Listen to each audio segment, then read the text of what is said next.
तपाईँलाई क्या ओ लाटी भनेर कसले भन्छ नि? लाठी भन्ने त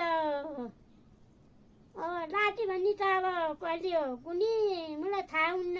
लाठी भन्ने त भन्छन् है, सबैले भन्छन् मलाई लाठी भनेर सबैले भन्छन्। अन्त लाठी भनेर त मुखिया माइली टुकीमा भने बोलाउँछ कि मुखिया माइलीले बोलाउँछ।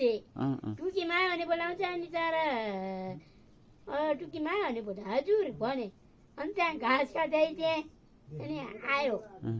अनि त्यहाँ मुखिया माइली त अब किन त नि भनेको त मेरो गएर भैँसी कोठो गएर भैँसी किजाइ भू भनेर अन्त त सुकेको दागलाई हिर्काएको हो। अनि त्यहाँ त यो आफू केही थिएन हो, यो गोठ केही थिएन क्या छोरा, यो सुनिएको थियो। त्यहाँ यो सुनियो। अनि त्यहाँ दबाई हारेको क्या मलाई।